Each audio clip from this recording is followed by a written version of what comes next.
everyone, welcome back to another Stitches and Scribbles bullet journal video. This month I decided to do a lavender and green theme because February is actually my birthday month, and the birthstone for February is amethyst, but my favorite color is green. So I kind of wanted to combine some purples and greens into this spread. The beginning, all I did was label the edge of my page using washi tape and then added it to my table of contents. I do this so that I can find the first page of the month from the outside of the journal without needing to put a bookmark in that spot. For the title page, I started by writing out the letters for the month. And I've talked about this before in my bullet journal, but I have a tendency to do a lot of wreaths in my bullet journal designs because I just like how they look. So I was trying really hard for this one not to do a wreath. I even offset the letters a little bit so that I couldn't go all the way around. So even though I did do flowers, this is not a complete wreath design. It's a little bit more spontaneous feeling, I guess. So I just went in with some green stems around my purple letters and created some lavender flowers just by making little scribbly spirals with my light purple. Then I went in with a darker purple to add some shading to the bottom of it.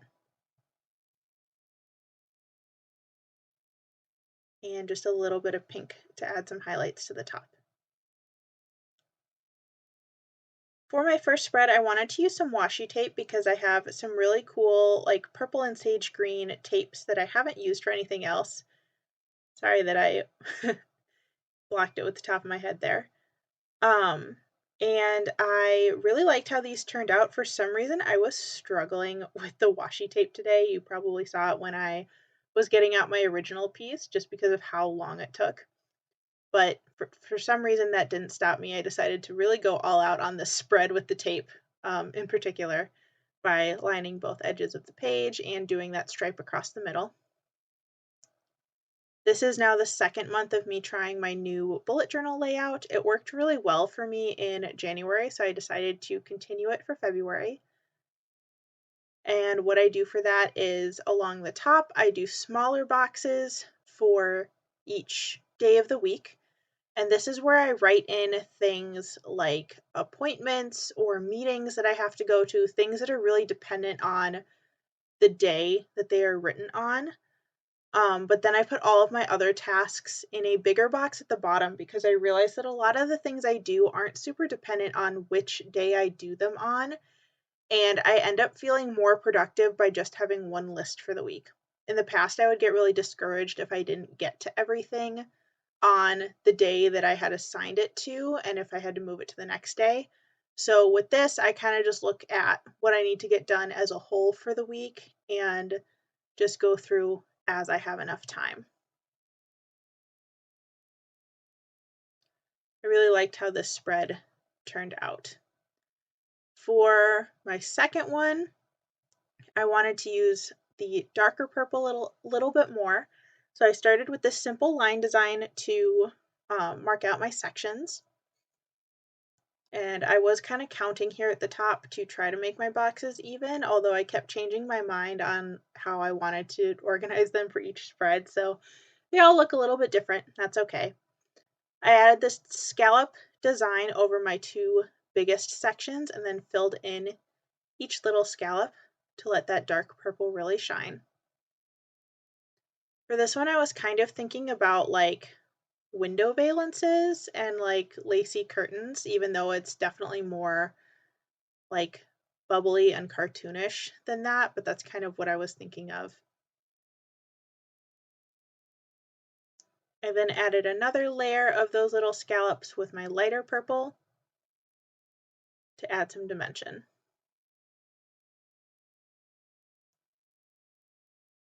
This one ended up kind of reminding me of the Rainbow Fish book, which I read all the time when I was a kid. They kind of look like fish scales. And I did some simple lettering with those shades of purple again. Added the days of the week. And then some simple labels for my 3 big sections. Since this week was my birthday week, I wanted to use more green, so I started off with dark green. I originally wanted separate boxes, but I realized I miscounted, so I just combined them all, which is fine.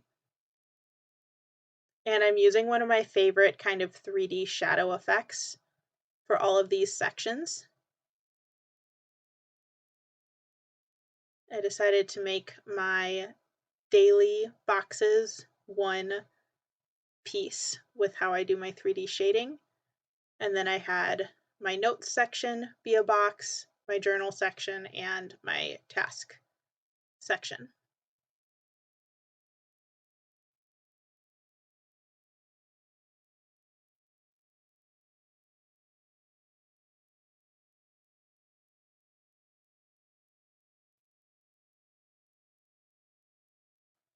I use this 3D technique a lot because I really like how kind of polished it looks when it's done.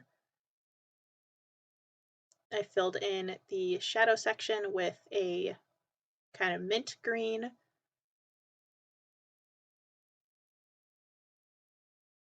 And even though this is a really simple spread because it's really just boxes and I only use 2 colors, I think it looks really clean and kind of pops off the page, which I really like. I probably use these 3D boxes for something at least once a month in my bullet journal spreads.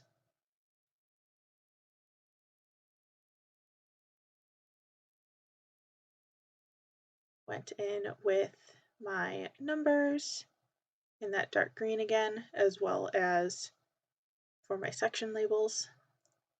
And this is where I realized I messed up because I wrote notes in the wrong box. So I do make a note for myself on the video to fix it later, and I'll just kind of go in with whiteout or maybe a little bit of green washi tape to fix it, but I wasn't sure how I wanted to fix it yet, so for now I just left myself a sticky note, which you'll see me put like right in the middle of the page.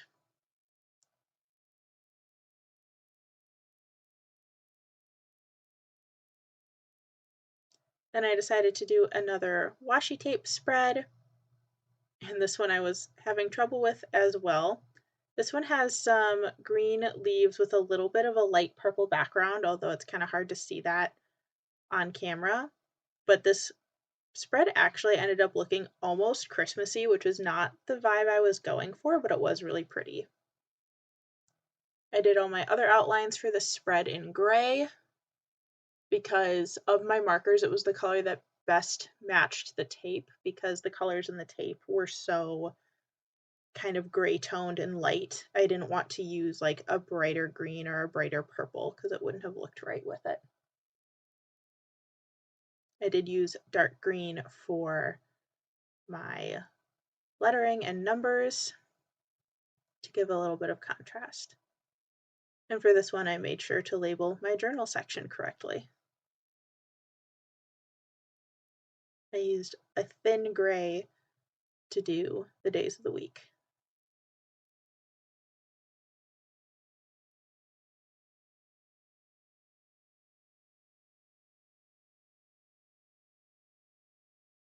I did my final day just off to the side here, giving myself a section for appointments, as well as a task section and a notes section.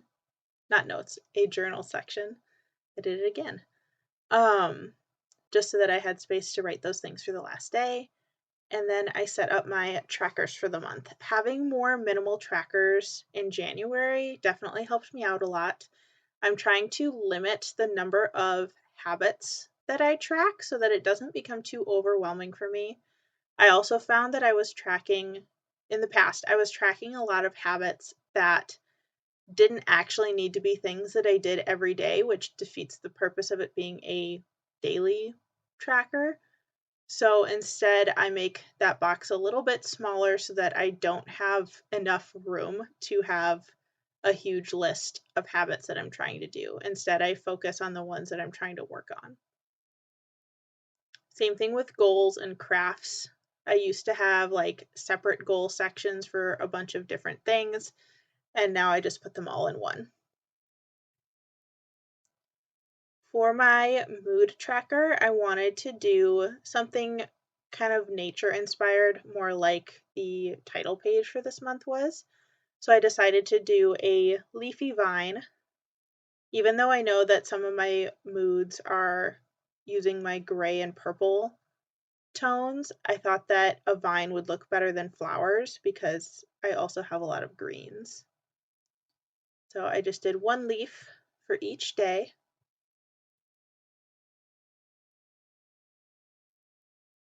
And then I numbered each one, counting first just to like double check I had the right number.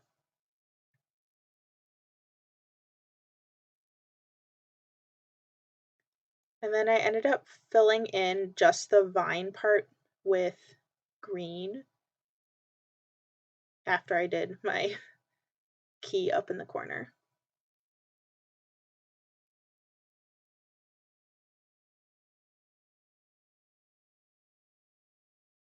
And me flipping back to those pages is just checking what my list of moods are.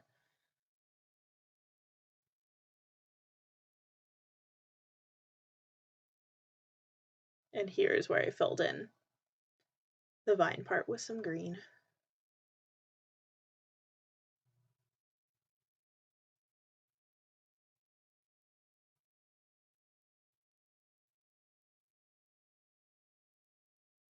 And here is the final flip through. I really like how all of these colors worked together, and I think I definitely like picking a color scheme over a overall theme for the month, even though this one had some sort of cohesive plan with the flowers and plants. I really like how the color scheme ties it all together. Thank you so much for watching. I hope you enjoyed this video. Check out all the links in the description, and I'll see you next time.